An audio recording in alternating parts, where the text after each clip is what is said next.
안산제일교회에서 열린 제101회 우리 대한예수교 장로회 총회가 은혜 중에 잘 마쳤습니다. 다른 시간들도 좋았지만 제게는 특별히 아침 예배 시간이 좋았습니다. 두 번째 날 설교자로 오신 분은 올해 8순이 되시는 저희 은사님이셨습니다. 선교사의 스승이고 또한 우리 장신대 총장을 역임하셨던 서정훈 목사님이 설교자로 나오셨기 때문입니다. 35살에 선교사가 되어서 인도네시아로 가셨는데 그 간증을 해주셨습니다. 그 어린 아이들을 데리고 인도네시아에 도착해서 어떤 건물 앞에 섰는데 그 건물은 한 여자 독신 선교사를 기념하는 도서관이었습니다. 무슨 사연이 있을까? 그 앞에 있는 글을 읽어보니 가슴 아픈 사연이 거기 있었다고 했습니다. 이 독신 여자 선교사, 미국 선교사는 자신의 모든 걸 포기하고 선교사로 그 땅에 도착을 했습니다. 집을 새로 구하고 준비하는 과정 중에 어느 날 밤에 한 괴한이 그 집으로 침범해서 독신 여자 선교사의 목숨을 앗아갔습니다. 정말 비참하게 죽었습니다. 그리고 그 선교사를 기념해서 도서관을 그렇게 열게 되었습니다. 이 서 목사님 그 앞에서 고민에 빠졌습니다. 어린 아이들 이렇게 보면서 그는 이런 생각을 해보았습니다. 과연 하나님 살아계신가? 과연 우리를 보호해 주실 만한 분인가? 과연 하나님은 내가 믿고 의지해도 좋은 분인가? 하는 의심이 들었다고 합니다. 그리고 근처에 서 있는 한 미국 선교사의 집에 도착을 했는데 그 집 안에는 이런 글이 또한 붙어 있었다고 합니다. 하나님을 다 이해할 수는 없지만 그래도 의지합니다. 목사님은 그 지난번 건물에서 받았던 충격이 그 두 번째 글귀를 보면서 다 해결되며 의심할 만한 상황과 또 처지를 당해도 하나님 이해할 수 없을 때라도 하나님을 의지하기로 마음을 먹었습니다. 여러분, 서 목사님만 그런 생각을 가지는 게 아니라 우리 모두도 마찬가지입니다. 인생을 살아가면서 이런 순간 많이 만납니다. 이해할 수 없는 수많은 사건을 경험합니다. 사고를 경험합니다. 하나님 사랑을 의심하게 될 때가 있습니다. 오늘의 시편 저자도 여러 가지 인생을 살아오면서 고통을 경험했습니다. 때로는 이해할 수 없는 일들을 많이 만나기도 했을 것입니다. 그러나 그는 한 가지 결심을 합니다. 어떤 경우에도 평생에 기도하기로 그렇게 마음에 결심을 하고 하나님 앞에 찬송으로 기도로 자신의 마음을 표현합니다. 우리 2절 말씀을 같이 한번 읽겠습니다. 그의 귀를 내게 기울이셨으므로 내가 평생에 기도하리로다. 아멘. 기도는 한 번 급할 때 드리고 마는 임시방편이 아닙니다. 호흡처럼 평생에 계속될 거룩한 행동입니다. 어떤 순간에라도 우리는 기도해야 합니다. 이해할 수 없을 때라도 기도해야 합니다. 하나님이 침묵하고 있는 것처럼 보일 때라도 우리는 기도해야 합니다. 하나님이 나를 버린 것 같이 느껴져도 기도해야 합니다. 사망의 줄이 나를 두르고 스올의 고통이 내게 이름으로 내가 환난과 슬픔을 만났을 때에도 기도해야 합니다. 다윗도 평생에 기도하고 살았습니다. 어떤 순간에도 주님을 의지했습니다. 여호와의 집에 거하며 살았습니다. 다윗의 일생일대 모든 것들을 다 요약할 만한 위대한 시편 23편의 결론은 이렇게 됩니다. 다 같이요. 내 평생의 선하심과 인자하심이 반드시 나를 따르리니 내가 여호와의 집에 영원히 살리로다. 아멘. 내 평생에, 여러분 단편적으로 순간순간을 볼 때는 이해할 수 없을 순간이 많습니다. 그러나 내 평생을 볼 때는 결국 하나님은 하나님의 뜻을 이루시고 우리에게 유익하게 하신다는 사실 우리는 알아야 합니다. 유대인의 존경받는 랍비 아카바가 있었습니다. 독립운동의 주동자로 몰렸습니다. 로마 군대 처형을 당하게 되었습니다. 보통은 십자가형을 주는데 이 아카바의 경우는 좀 더 지독한 형을 주었습니다. 그것은 바로 달구어진 뜨거운 인두로 온몸을 지지는 그런 벌이었습니다. 혹독한 고통이 그에게 찾아왔습니다. 온몸이 지글지글 익어가고 인두에 의해서 뚫어지고 또한 그의 생명은 총각을 다투게 되었습니다. 그런데 혹독한 고통 속에서도 그는 아침 기도를 드렸습니다. 사형을 집행하는 로마 사령관이 묻습니다. 그대는 어찌하여 이런 혹독한 고통 속에서도 기도할 수 있는가? 아카베는 대답합니다. 내 평생 하나님을 사랑하기 때문에 한 번도 아침 기도를 빼먹은 적이 없습니다. 이렇게 죽음을 앞에 두고 사랑하는 하나님 앞에 기도할 수 있으니 나는 행복한 사람입니다. 그렇게 고백하고는 주님 품에 안겼습니다. 여러분, 다니엘도 원수의 목전에서 죽음이 자기를 휘감고 있어도 기도를 중단하지 않았습니다. 한두 번 하는 기도가 아닙니다. 평생에 드리는 기도. 그날도 원수들이 둘러쳐 있는 그 상황에도 그는 기도했습니다. 예루살렘으로 나 있는 문을 열고 하나님 앞에 기도할 때 하나님은 그 기도를 받으셨습니다. 이해할 수 없어도, 너무 고통이 혹심해도, 너무 힘들고 어려워도 평생에 기도하리로다. 우리 같이 한번 할까요? 평생에 기도하리로다. 이렇게 결심하는 복된 기도의 용사들이 다 되시기를 주님의 이름으로 부탁을 드립니다. 평생에 계속해서 기도할 수 있는 비결은 바로 하나님을 어떤 경우에도 사랑하며 기도하는 것입니다. 하나님의 사랑을 믿으면서 기도하는 것입니다. 우리 1절 말씀을 다 같이 읽겠습니다. 여호와께서 내 음성과 내 간구를 들으심으로 내가 그를 사랑하는도다. 아멘. 하나님은 우리의 음성과 기도를 들어주시는 분이십니다. 들어주시는 그 주님을 사랑하는 마음으로 기도해야 합니다. 기도가 응답되는지 안 되는지 그게 중요한 게 아닙니다. 주님, 내가 주님을 사랑합니다. 사랑하는 마음으로 드리는 기도, 이것은 평생에 계속되는 위대한 기도가 될 수 있습니다. 예수님도 나사로의 무덤 앞에서 그를 일으키기 위하여 기도하는데 바로 일으켜달라는 기도를 드리지 않고 이런 기도로 먼저 시작합니다. 아버지여, 내 말을 들으시는 것을 감사하나이다. 아버지여, 항상 내 말을 들으시는 것을 내가 압니다. 그랬어요. 여러분, 우리 주님 앞에 사랑하는 마음으로 기도하는 이 기도야말로 우리를 더 깊은 기도의 경지로 인도합니다. 그런데 중요한 것은 하나님이 우리 기도를 들어주시지만 단편적으로 응답하시는 게 아닙니다. 전체를 보시고 응답하십니다. 주님이 세우신 계획대로 응답하십니다. 우리 하나님의 뜻이 내 삶 가운데 이루어지도록 그렇게 응답하십니다. 내 인생 전체를 주관하시는 하나님께서 오늘 이 순간에 내게 허락한 어떤 종류의 약점이라도 고통이라도 감사함으로 받으면 버릴 것이 없습니다. 주님은 나에게 지금 훈련을 주고 계십니다.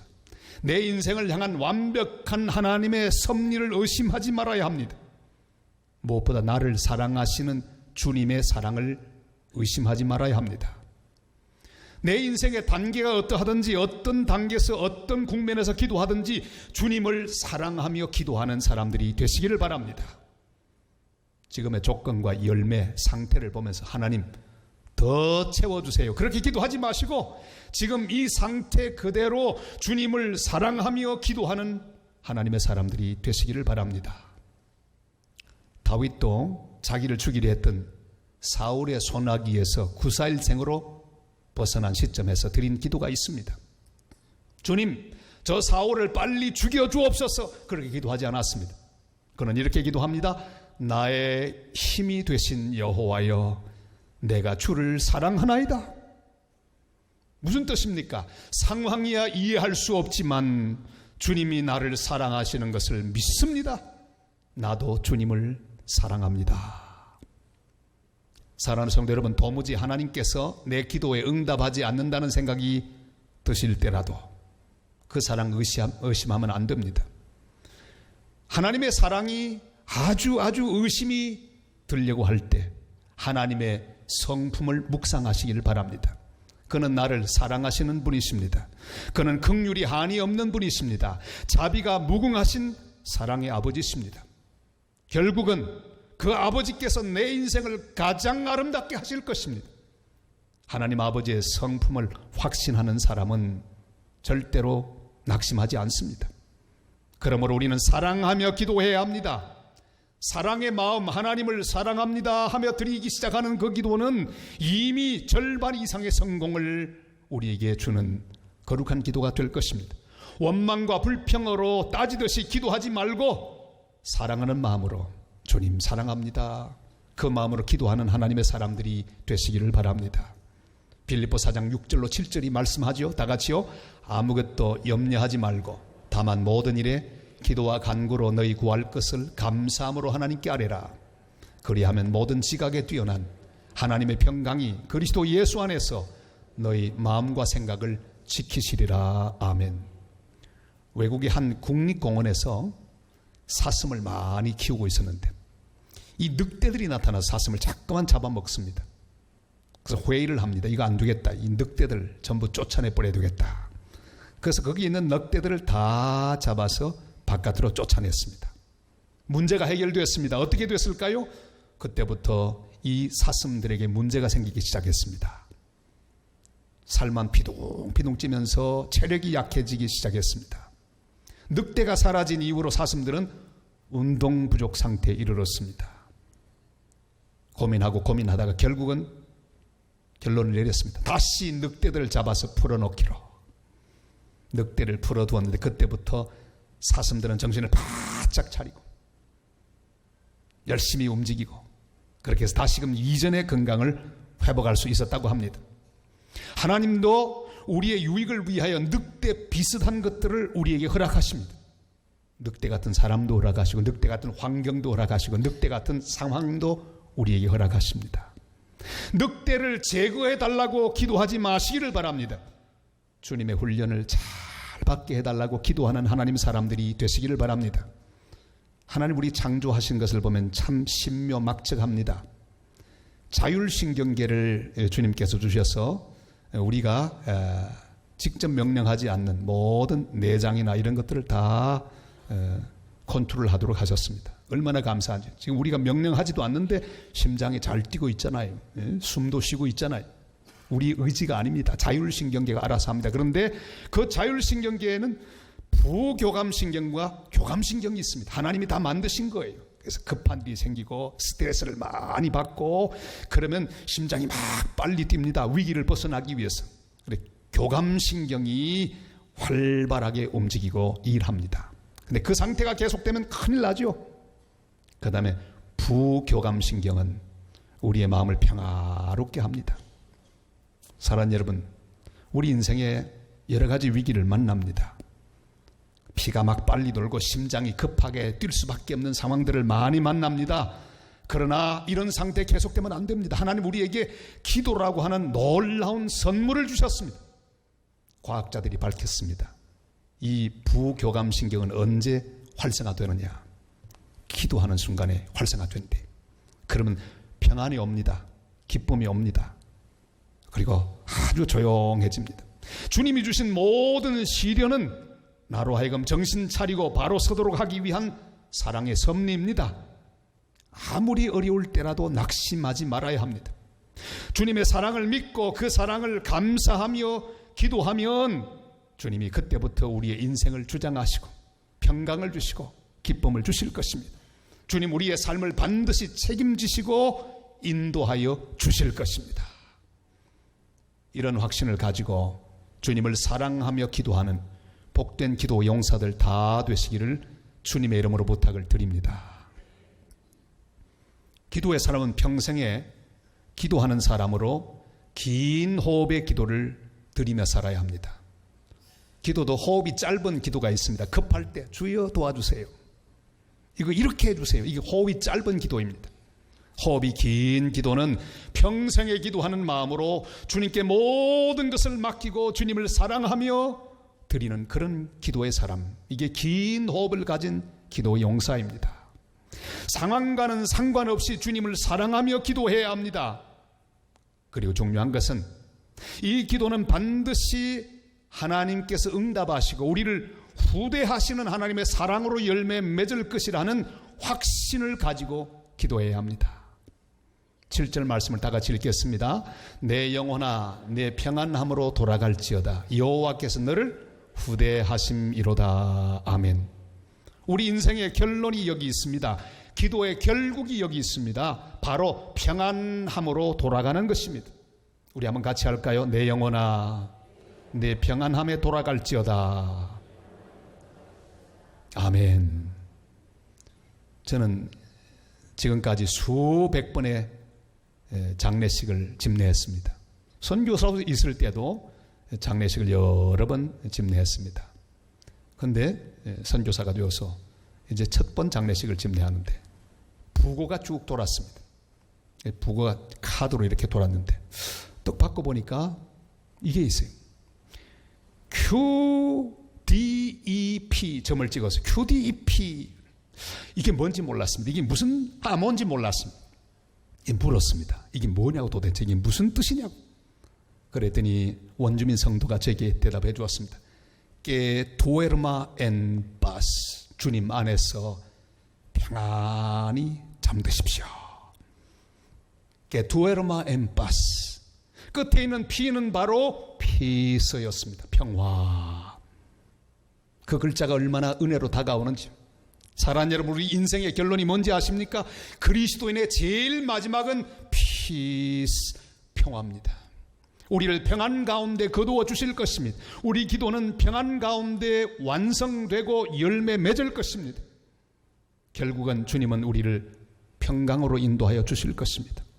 그러나 중요한 것은 내가 기도하면서 우리 속에 잉태했던 여러 가지 기도의 서원들을 갚는 삶으로 응답해야 합니다.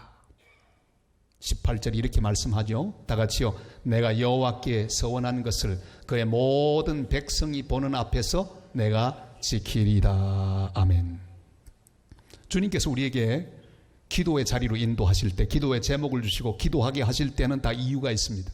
때로는 우리를 회개하기 위해서, 때로는 우리를 주님께 더 가까이 두게 하기 위해서, 때로는 우리를 겸손하게 만들기 위해서, 때로는 우리를 주님 더욱 의지하는 믿음의 사람 만들기 위해서 기도의 자리로 인도하십니다. 상황을 주시고 어려움을 주십니다. 그래서 우리는 그 앞에 나가 기도하면서 마음속으로 중요한 서원들이 이루어집니다. 주님, 내가 다시는 안 그럴게요. 주님, 꼭 순종할게요. 주님, 겸손할게요. 주님, 이거 내가 버릴게요. 주님, 이거 내가 할게요. 이런 서원들이 자연스럽게 생깁니다. 비록 입으로 표현되지 않아도 내 마음속에 서원들이 잉태합니다. 중요한 것은 바로 우리 속에 잉태한 서원들을 그대로 갚는 삶을 살아야 합니다. 여러분, 하나님은 우리에게 기도를 응답하십니다. 그러나 그냥 응답하는 것이 아니라 우리의 삶이 주님의 뜻에 맞는 순종으로 나갈 때 이것은 온전한 응답이 될 것입니다. 요나는 니느웨로 갈 순종의 결심으로 응답했습니다. 다윗은 온전한 회개로 응답했습니다. 삼손은 이제 마지막 기회에 한 번 더 쓰임을 받는 열망으로 응답했습니다. 베드로는 다시 출발하는 삶으로 응답했습니다. 여러분, 주님께서 언제 내 기도에 응답할 것인가를 고민하지 말고 내가 어떻게 내 서원을 주께 갚을 것인가 고민하면서 주님께 순종하고 나아가는 기도의 사람들이 되시기를 바랍니다.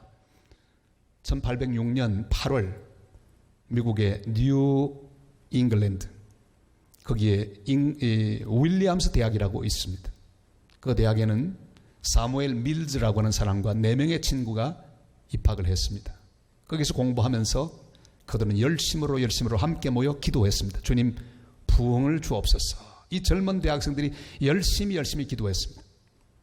그날은 강가에 모여서 기도합니다. 간절히 기도하는데 갑자기 비가 내리기 시작했습니다. 피할 데가 없습니다. 둘러보니 강 옆에 건초더미가 있었습니다. 그 건초더미를 비집고 안으로 들어갔습니다. 이 5명이 간절히 기도하는데 놀라운 성령의 불이 그들에게 임했습니다. 기도가 다 마쳤는데 밖으로 나와보니 비도 그쳤습니다. 푸른 하늘이 보였습니다. 그들은 하나님 앞에 결단합니다. 주님, 복음을 땅끝까지 전하는 사람들이 되겠습니다. 그리고 교단 총회가 모이고 있는 장소로 가서 부탁했습니다. 우리를 선교사로 보내주십시오. 그리하여 조직된 것이 미국 선교위원회입니다. 시간이 흘러갑니다. 그들 가운데 주님의 부름을 받고 아시아권으로 복음을 전하러 가는 사람이 나타났습니다. 그리고 시간이 흐른 다음에 무디가 인도하는 헐몬산 대성회가 있었습니다. 그 주변에 89개 대학 250명의 대표들이 함께 모여 말씀을 듣고 기도합니다. 간절히 기도하는데 놀라운 역사가 나타났습니다. 그 가운데 100명이 헌신을 하고 서약합니다. 그것이 그 위대한 프린스톤 언약입니다. 그리고 그들은 운동을 시작합니다. 학생 선교 자원운동은 그렇게 일어납니다. 1930년까지 20만 명이 선교 헌신을 하고 그 가운데 2만 500명이 선교사가 되어 아시아 여러 지역에 복음을 전하게 되었습니다. 그 가운데 우리 한국에 와서 복음을 전했던 언더도 아펜셀러도 그 놀라운 선교 자원운동의 물결을 따라서 우리나라에 와서 복음을 전했습니다. 사랑하는 여러분, 한 번 뜨거운 기도를 할 수 있습니다. 그러나 중요한 것은 헌신으로 응답하는 것입니다. 이 모든 선교의 역사는 5명이 바로 근초더미 속에서 간절히 기도하던 그 기도, 그리고 기도로 끝난 게 아니라 그들의 몸과 삶을 통해 응답하며 주님 앞에 드렸던 기도, 그 기도가 열매를 맺아 전 세계 놀라운 복음이 구석구석까지 전파되게 되었습니다. 우리의 기도는 응답될 것입니다. 주님은 우리를 후대하실 것입니다. 그러나 그것으로 끝나면 안 됩니다. 내가 응답받고 내 삶이 편안해지는 걸로 끝난다면 아무런 의미가 없습니다. 내 삶으로 응답해야 합니다. 우리의 서원을 갚아야 합니다. 사랑하는 성도 여러분, 지금 무엇을 위하여 기도하고 계십니까? 주님, 병을 고쳐주시옵소서. 주님, 이 물질 문제 해결하여 주옵소서. 관계 문제를 해결해 주시옵소서. 여러 가지 제목으로 기도하고 있습니다. 그러나 응답받는 것보다 중요한 것은 지금 이 순간, 기도하는 이 순간에 내 마음에 잉태되고 있는 서원입니다. 주님, 주시면 제가 잘할게요. 그 서원이 중요합니다. 그 서원을 갚는 것이 더욱 중요합니다. 문제만 해결하는 것이 기도의 목적이 아닙니다. 우리는 평생에 기도해야 할 기도의 사람들입니다. 기도를 통해 하나님께서 말씀하시는 그 말씀을 들어야만 합니다. 주님이 짚으시는 요점을 빨리 알아차려야 합니다. 주님, 우리와 더불어 사랑의 교제를 나누기를 원하십니다. 주님을 사랑하며 기도하시기를 바랍니다. 주님은 반드시 주님의 뜻을 이루어 주실 것입니다. 확신을 가지고 기도하시기를 바랍니다. 뿐만 아니라 내가 주님을 위해 무엇을 해야 할지 응답하고 헌신하며 순종할 결심을 가지고 기도하시기를 바랍니다. 그래서 평생 기도를 통해 주님을 만나고 기도를 통해 거룩해지고 기도를 통해 힘을 얻고 주님의 뜻을 이루어드리는 복된 기도의 용사들이 되시기를 바랍니다. 어떤 무명 시인이 이런 기도의 시를 하나님 앞에 드렸습니다. 오 주여, 기도의 사람들이 일어나게 하옵소서.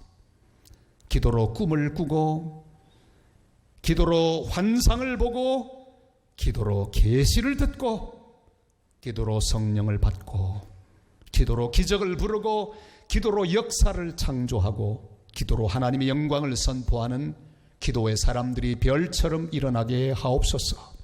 죄에서 불을 일으키고, 절망에서 희망을 일으키고, 혼돈에서 질서를 일으키고, 쟁투에서 평화를 일으키고, 고난에서 환희를 일으키고, 죽음에서 생명을 일으키는 기도의 사람들을 주옵소서. 이렇게 기도하고 평생에 기도하는 복된 기도 용사들 다 되시기를 주님의 이름으로 축복합니다.